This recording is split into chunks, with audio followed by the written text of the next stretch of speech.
Salut à toutes et à tous, c'est Nejan et on se retrouve aujourd'hui pour une nouvelle vidéo d'ouverture de booster. Cette fois-ci ce ne sera pas un simple petit déj ou un seul booster, mais bien une ouverture de plusieurs boosters, car je le sais, vous le dites dans mes commentaires et même moi j'en ai vraiment envie, faire des ouvertures plus grosses avec plusieurs boosters, et j'aimerais d'ailleurs bien en faire tous les 3 jours pour avoir un bon rythme, mais malheureusement l'argent ne suit pas, l'argent ne veut pas faire une ouverture tous les 3 jours, parce que mon compte bancaire c'est pas tout à fait ça, hein. Faut une ouverture tous les jours de petit déj, ça coûte quand même. Et forcément que je ne gagne pas encore assez bien ma vie pour vous faire autant de vidéos que je le souhaiterais. Peut-être que plus tard ce sera possible, mais pour le moment je fais ce que je peux. Donc les vidéos qui sortent, ce sont les vidéos que j'arrive à vous faire. J'espère que vous me comprenez là-dessus. Et aujourd'hui c'est pourquoi on se retrouve avec des boosters qui sont la crème de la crème. Ils font partie des séries qui ont marqué beaucoup les esprits, parce que Tempête Plasma est l'une des meilleures séries, enfin des séries les plus populaires du bloc noir et blanc, parce qu'elle comporte Dracofeu secret, Tortank secret et de magnifiques cartes X et Full Art qui sont Articodin, les oiseaux légendaires, même Lugia, ou il y a une série vraiment sacrée série, et c'est pourquoi aujourd'hui je voulais vous faire une petite vidéo sur ces 4 boosters là, parce qu'ils valent vraiment le détour. Je les ai trouvés en bonne affaire, pas très cher, hein. Je les ai eu à 4 € le booster, donc 16 € les 4. Franchement c'est une bonne affaire pour les boosters qui commencent à se faire un peu rares ceux-là, et voilà, plus le temps passe, plus ces boosters sont appréciés, et c'est pourquoi aujourd'hui on va se les faire dans cette vidéo. Alors, je vous montre le fond que j'ai choisi pour cette ouverture, le Lugia en train de faire un Hydroblast, parce que forcément, il est là, il doit être par là. Lugia est à l'effigie d'un des boosters de la Tempête Plasma. Voilà, je vous le montre ici, vous voyez bien. Et du coup, ce fond allait parfaitement, puisqu'il a l'air déchaîné et qui provoque forcément les tempêtes qu'il y a dans la Tempête Plasma. Voilà pour le petit jeu. Du coup, je vous montre les 4 illustrations. Nous avons un Simiabras, un Léopardus, c'est une très bonne question, je ne sais pas ce qu'il fait là. Ensuite, Articodin, mon booster préféré, il est tellement beau sur l'illustration, j'adore. J'aurais bien voulu trouver un fond d'Articodin, mais j'ai trouvé un fond de Lugia un peu plus badass, donc j'ai choisi Lugia. Et ensuite, celui que j'arrête pas de parler depuis tout à l'heure, il s'agit de Lugia. Bon, j'espère que vous êtes prêts pour partir à l'ouverture de ces 4 boosters. J'espère qu'on va peut-être être gâtés, peut-être une ultra me ferait très plaisir, mais au moins une holo serait plaisant. On va le découvrir ensemble. Alors, voici le dos d'un booster, n'hésitez pas à se faire pause si vous souhaitez lire la description, et moi je pars à l'ouverture du premier booster.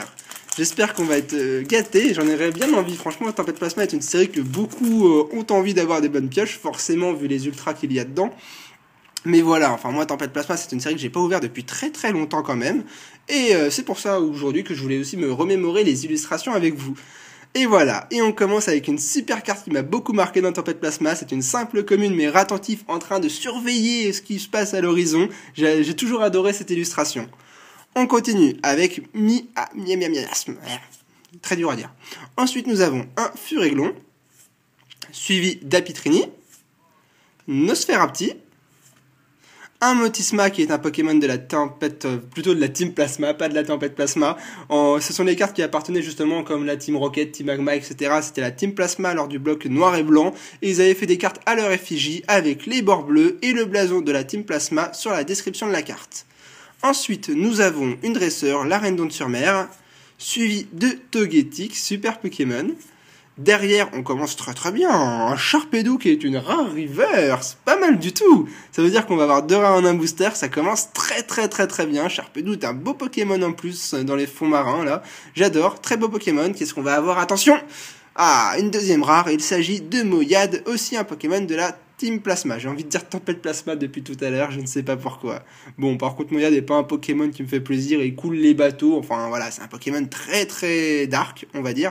Mais Sharpedo aussi il l'est à la base, mais je l'aime bien, je le trouve beaucoup plus sympa que Moyade. Bon, premier booster, on a eu 2 rares en un booster, ça fait quand même plaisir. Mon booster préféré que j'ouvre cette fois-ci en deuxième, ça change de d'habitude. J'espère qu'il pourrait nous gâter, on va voir.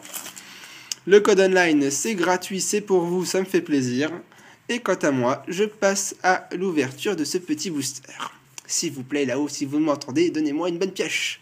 Allez, on continue avec Miasme. À nouveau Furéglon. Apitrini, j'ai l'impression de revoir les mêmes cartes que tout à l'heure. Nosferapti, déjà vu. Tic, celui-là on l'avait pas vu, original d'ailleurs comme Pokémon, 2 petits roux. Ensuite, nous aurons un Fermite de la Team Plasma. Couverture. Célèroc. En reverse, une dresseur. Il s'agira de la corde sortie. Bon, pour l'instant, c'est pas un booster très fameux. On va voir si derrière ça va rattraper. C'est parti! Pas mal. Galam en holographique. Alors, elle me fait pas plus d'effet que ça parce que Galam, on l'avait eu dans les tripacks. Du coup, je la connais très très bien, cette holographique. Je la connais encore très très bien aujourd'hui. Ils l'ont mis beaucoup de fois en promo, en pseudo-promo, voilà. Du coup, elle me marque pas plus que ça. Je l'ai eu beaucoup de fois, Galam. Mais elle est plaisante pour une première holographique. Ça fait plaisir. Dommage, j'aurais quand même voulu une carte que j'avais pas vue depuis longtemps, ça m'aurait fait un peu plus d'effet quand même. Bon, Galam je l'ai déjà et puis je l'ai eu en pseudo-promo dans les tripacks. Un petit peu dommage. Bon, on a eu le lot des 4 boosters, donc si on aurait 3 rares ensuite, ce serait le quota minimal. Je serais un petit peu déçu parce que j'aurais bien voulu voir une carte que j'ai pas vue depuis longtemps. Il nous reste 2 boosters, on va bien voir ce qu'ils vont nous réserver. Croisons les doigts, croisez les doigts parce que je vais peut-être en avoir besoin. Allez, on continue avec un dodo. Carvanha. J'imagine même pas celui qui viendra se baigner, il jonglera. Un petit piranha, quoi. Ensuite, nous avons un Togepi.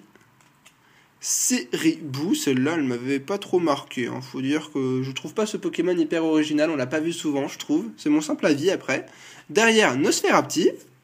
Miradar, un Pokémon assez malicieux, celui-là. Derrière, nous aurons à nouveau le dresseur corps de sortie qu'on a eu tout à l'heure en reverse. Un ouvrier-fier qui fait du bon boulot. Derrière, nous aurons un petit Fampi génial. Ça me fait plaisir. Je l'avais eu aussi dans Tempête Plasma à l'époque. J'adore parce que cette illustration, seulement à la force de sa trompe, il soulève un rocher qui fait 10 fois son poids. Je sais pas comment il fait, mais je trouve que l'illustration est super belle. Fampi en commune reverse, c'est ça, ouais, c'est ça. Bon, bah, très bonne pioche. En tout cas, ça me fait plaisir. On va voir derrière ce qu'on va avoir. Un Polagriffe en rare. Bon, à nouveau une deuxième rare. Ah, saleté de Polagriffe là, je l'aime pas du tout. Je n'aime pas du tout ce Polagriffe. Bon. Dommage. Voyons ce que le dernier booster va nous réserver. Il s'agit de l'illustration Simiabraz. Comme on dit, il y a un proverbe qui dit le meilleur pour la fin. On va voir s'il est vrai dans cette vidéo. C'est parti. Simiabraz est un très bon Pokémon. Je suis content qu'il soit dans cette série-là. Hein. Franchement, il a été bien mis en avant et j'étais vraiment content quand je l'ai vu à la sortie des boosters. Alors, le 1, 2, 3, 2 à nouveau pour mettre les meilleures cartes à la fin. Et voyons ce que ce dernier booster va nous donner. On est reparti avec un Piranha, soit Carvanha. Ensuite, nous aurons un Togepi, Seribou, Nosferapti, on retrouve les mêmes communes, Ratentive, bon toi tu me fais plaisir au moins, je suis content de t'avoir revu dans cette vidéo. Ensuite nous aurons, pas mal, l'énergie spéciale de la série, donc l'énergie Plasma forcément pour les Pokémon de la Team Plasma. Voilà, elle est pas mal je trouve avec les effets d'éclair derrière. On enchaînera avec un Sorboule, une sacrée glace, Solarock, qui va de pair avec le Celerock qu'on a eu tout à l'heure. Celerock était avec la lune, Solarock était avec le soleil, forcément. Ensuite, nous aurons pas mal. Un Manaphy, qui est une holographique reverse. Au moins, les reverse Fampi, Sharpedo, Manaphy ont été très fructueuses. Je suis au moins content, les reverse me portent, rattrapent la chance qu'on n'a pas une bonne pioche. Donc, une holographique reverse, elle est très très belle. Elle est très belle, elle vaut le détour quand même, elle claque je trouve, il y a des sacrés effets. Bon, j'arrête de vous faire languir, la dernière carte on est parti. 1, 2, 3, 2 Betochef en rare, Betochef. Sacré troller, on le retrouve dans toutes les séries, même dans XY, il trollait beaucoup. Ce Pokémon, je l'ai tapé 1 milliard de fois, je n'en peux plus de Betochef. Je ne comprends pas pourquoi ils le mettent en rare dans toutes les séries. Sacré troll. Bon, bah dommage. Bon, bah voilà, pas de bonne pioche, hein, je vous l'avais prévenu, je pensais que le quota minimal était une holo et 3 rares. C'est ce qui s'est passé, et ce qui est dommage, c'est que l'holographique qu'on a eu, bah c'est l'holographique qu'on retrouvait dans les tripacks. Donc, moi en tout cas, c'est mon avis personnel, mais ça me fait pas plus d'effet que ça. Toutefois, on a eu un très beau Manaphy. Manaphy fait très plaisir, j'adore. Franchement, en regardant de plus près encore, je trouve que la carte est super belle. Je vais vous la montrer vous aussi de plus près. Voilà pour les petits effets avec les petites étoiles là. Enfin, c'est quand ça scintille l'eau, quand il y a des petits trucs là. Enfin, je sais pas comment faut formuler ça, mais vous me comprenez. Voilà, c'est une belle carte quand même. Je suis assez content. Je vais pas vous mettre Galam parce que c'est pas une carte que moi j'ai beaucoup aimée. Je vais plutôt vous mettre Fampi que j'ai bien adoré. On va mettre Manaphy, Fampi et Sharpedo en rare reverse qui était pas mal du tout aussi. Voilà pour cette ouverture. Bon. Pour ceux qui voudraient la revoir, je vous remontre le Galam en holographique. Il est en train de jouer, comment on appelle ça? Un jardinier en gros. Enfin, il est en train de couper les buissons. Bon, voilà. Et voici, voilou, finish pour cette ouverture de 4 boosters. J'espère qu'elle vous aura plu. Personnellement, je ne vous le cache pas, j'ai pas passé un super moment parce que, enfin, c'est souvent le cas pour beaucoup de ceux qui ouvrent les Tempêtes Plasma. Parce que c'est une série qui comporte de très très belles cartes dans les ultras et même dans les holos. Du coup, quand on n'a pas au moins une de ces magnifiques cartes, et ben on est un petit peu déçu, surtout quand la série date un peu. Ben, j'aurais bien aimé une petite carte qui aurait bien marqué la vidéo. Ça a été pas le cas, c'est le jeu malheureusement. En tout cas, on se dit à demain pour un nouveau petit déj. J'essaierai de nous refaire une ouverture de 4 boosters prochainement, assez rapidement. Je vais essayer. Je vous le promets pas, mais on va se débrouiller. En tout cas, portez-vous bien, on se retrouve demain pour une nouvelle vidéo et profitez de votre journée. Salut tout le monde.